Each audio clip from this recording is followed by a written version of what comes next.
دنیا کی کسی چیز سے، کسی وجود سے، کسی ذات سے محبت کا ربط و رشتہ قائم ہو جائے تو اس کے امتحان بڑے کٹھن ہوتے ہیں اور منزل تک پہنچنے کے لیے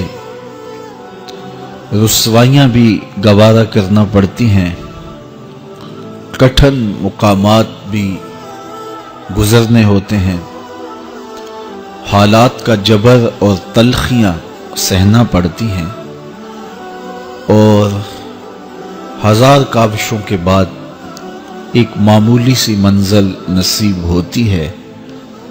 تو اللہ کا پیار کوئی اتنا سستا تو نہیں کہ وہ بغیر مشقتوں کے نصیب ہو جائے۔ اس کے لیے کوئی رت جگہ نہ کاٹنا پڑے، کوئی مشقت نہ سہنی پڑے، کوئی ملامت گوارا نہ کرنی پڑے، کوئی دکھ نہ جھیلنا پڑے، حالات کے جبر کا مقابلہ نہ کرنا پڑے۔ یہ کیسے ہو سکتا ہے؟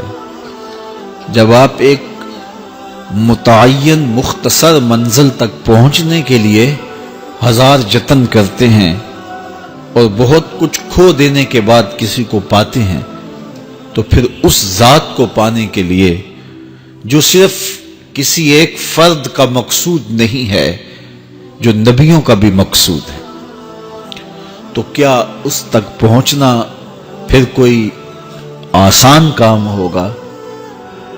بڑا کٹھن مرحلہ ہے۔ یہاں کھال بھی ادڑتی ہے، یہاں سولیوں پہ بھی جھولنا پڑتا ہے، یہاں فصیلے دار پہ سروں کا چراغاں بھی کرنا پڑتا ہے، یہاں بدن کی بوٹیاں لوہے کی کنگھیوں سے چھیدی جاتی ہیں، اونٹوں کے پاؤں سے باندھ کر کے الٹے سمت اونٹوں کو دھڑا کر کے بدن چیرے جاتے ہیں، یہاں زنجیروں سے کسا جاتا ہے حتیٰ کہ زنجیریں ہڈیوں تک جا پہنچتی ہیں۔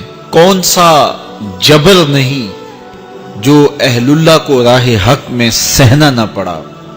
سر پہ آرا رکھ کے پاؤں تک نبی چیر دیے گئے، اپنوں سے جدا ہونا پڑا، کنان کے تاریک کنووں کو آباد کرنا پڑا، مالک ابن زغر کی قید کی مشقتیں سہنی پڑی۔ وہ وقت بھی آیا کہ ایک اٹی مول پڑا اور وہ بھی خریدنے کے لیے آمادہ ہوئے۔ زمانہ دیکھتا ہے کہ اس راستے کے اندر کتنی مشکلات ہیں، کتنے دکھ ہیں اور کتنی اذیتیں ہیں۔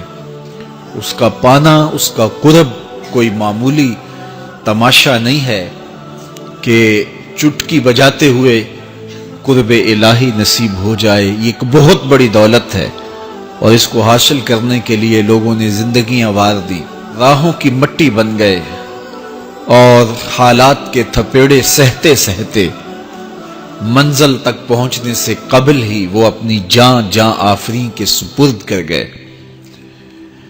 لیکن یہ احسان ہوا اس امت پر کہ شارٹ کٹ رستہ دے دیا گیا، مختصر راہ دے دی گئی۔